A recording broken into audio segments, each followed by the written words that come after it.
केंद्र सरकार के एक फैसले को लेकर पूरे देश में बावेला मचा है। जगह जगह उग्र व हिंसक विरोध प्रदर्शन हो रहे हैं। मोदी राज में यह कोई पहला मौका नहीं है जब इस तरह के विरोध प्रदर्शन हो रहे हैं, बल्कि यूँ कहें कि मोदी के सत्ता में आने के बाद से ही विरोध प्रदर्शन का यह दौर बदस्तूर जारी है।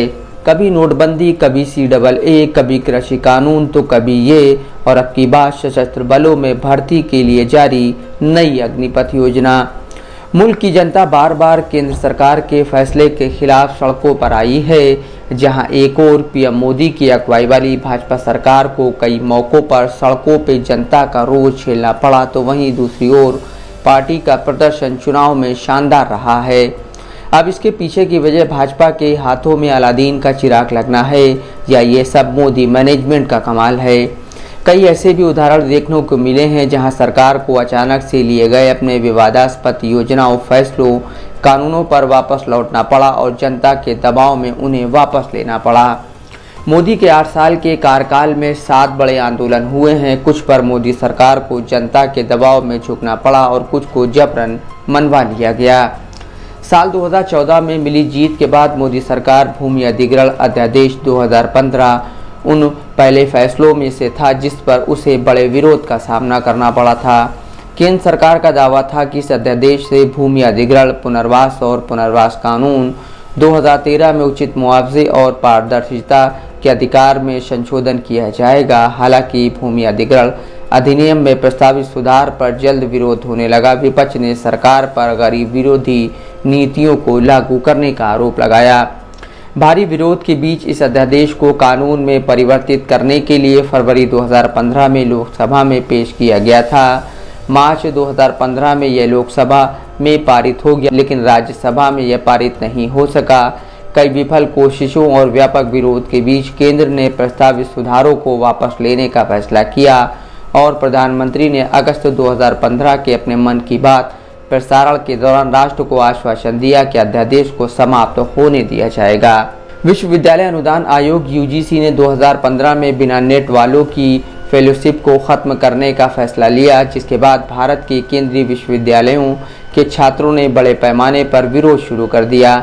2016 में दलित PhD स्कॉलर रोहित वेमुला की आत्महत्या के बाद ये विवाद छात्रों और सरकार के बीच तीखी नोकझोंक और आंदोलन में बदल गया। रोहित वेमुला जिस हैदराबाद यूनिवर्सिटी में पढ़ते थे, वहां के और वैसे ही कई केंद्रीय यूनिवर्सिटी के छात्र सड़कों पर उतरे और शिक्षा प्रणाली में जातिगत भेदभाव के खिलाफ न्याय की मांग की। यही वह पल था जब JNU के तत्कालीन अध्यक्ष कन्हैया कुमार और उमर खालिद जैसे छात्र नेता इस आंदोलन के चेहरे बनकर उभरे। इस आंदोलन ने देश में लेफ्ट बनाम राइट विंग के नैरेटिव को भी कायम किया और एंटी नेशनल जैसे शब्दों का जन्म हुआ, जिसका इस्तेमाल आज भी किया जा रहा है। 8 नवंबर 2016 को प्रधानमंत्री मोदी रात 8 बजे अचानक से टीवी पर आते हैं। भारतीय अर्थव्यवस्था से काले धन को बाहर करने के लिए 500 और 1000 रुपए के नोटों को अमान्य घोषित करते हुए नोटबंदी का फरमान जारी कर देते हैं, जिसके नतीजे में अगले दिन से पुराना नोट बदलवा कर नया नोट लेने पूरा देश ATM की लाइनों में खड़ा था। सरकार के इस फैसले का जमकर विरोध भी हुआ। कई लोगों की तो जान तक चली गई।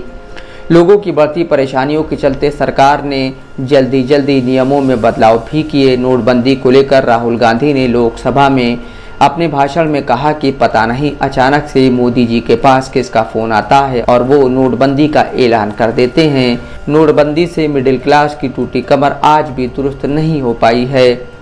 5 अगस्त 2019 को मोदी सरकार ने जम्मू और कश्मीर राज्य को संवैधानिक रूप से दी गई विशेष स्थिति को हटाते हुए आर्टिकल 370 को खत्म कर दिया।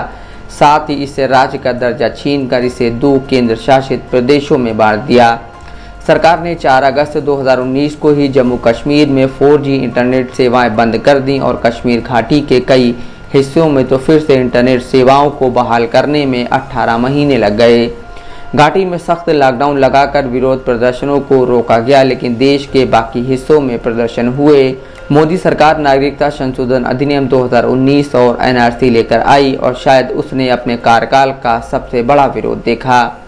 विवादास्पद CAA कानून पाकिस्तान, बांग्लादेश और अफगानिस्तान के उत्पीड़ित गैर मुस्लिम अल्पसंख्यकों को भारतीय नागरिकता देने का प्रावधान करता था और यह दिसंबर 2019 में संसद द्वारा पारित किया गया। CAA के पारित होने के बाद से ही अल्पसंख्यक समुदायों और नागरिक समाज के लोगों ने इसका जमकर विरोध किया। इनका कहना था कि CAA असंवैधानिक है और अपने चरित्र में अल्पसंख्यक समुदाय के साथ भेदभाव करता है। शाहीन बाग में जब आंदोलन हुआ तो वह ऐतिहासिक हुआ। पहली बार अल्पसंख्यक समुदाय की महिलाओं ने इस तरह आगे बढ़कर मोर्चा संभाला था। शाहीन बाग देश में कई और जगहों पर उभरे और कागज नहीं दिखाएंगे जैसे नारों में जनता का विरोध गूंजने लगा। फरवरी 2019 के दिल्ली दंगों और फिर कोविड-19 के लॉकडाउन के बीच CAA NRC आंदोलन कमजोर हो गया। मोदी सरकार एक बार फिर नहीं झुकी थी। साल 2020 में मोदी सरकार 3 विवादास्पद कृषि कानूनों को लेकर आई और इस बार देश के किसान सड़कों पर थे। विरोध प्रदर्शन 25 नवंबर 2020 को शुरू हुआ जब हजारों किसानों ने मुख्य रूप से पंजाब और हरियाणा से दिल्ली चलो के नारे के साथ राष्ट्रीय राजधानी की ओर कूच किया। किसान अपनी पूरी तैयारी के साथ आए थे और उन्होंने दिल्ली के बॉर्डर पर ऐसा डेरा डाला जिसे देखकर सरकार भी दंग रह गई। दिल्ली के बॉर्डरों पर इन किसानों ने ठंड बिताई, बरसात बिताई, लेकिन हटे नहीं, डटे रहे। यूपी चुनाव नजदीक आ रहा था और मोदी सरकार बैकफुट पर थी। राकेश टिकैत और किसान यूनियन की अगुवाई में किसानों का दबाव बढ़ता गया, जिसके बाद आखिरकार सरकार को झुकना ही पड़ा। 19 नवंबर 2021 को प्रधानमंत्री मोदी ने कानूनों को निरस्त करने की ऐतिहासिक घोषणा की और कहा कि शायद मेरी तपस्या में ही कोई कमी रह गई होगी। संसद के दोनों सदनों ने 29 नवंबर 2021 को कृषि कानून निरसन विधेयक 2021 को मंजूरी दे दी और 9 दिसंबर 2021 को जीत के साथ किसान अपने गांव को लौटे। पीएम मोदी की कैबिनेट ने 14 जून 2022 जब नूपुर शर्मा विवादित टिप्पणी मामला अपने शबाब पर था, भारतीय युवाओं के लिए सशस्त्र बलों में सेवा देने के लिए एक भर्ती योजना अग्निपथ को मंजूरी दी।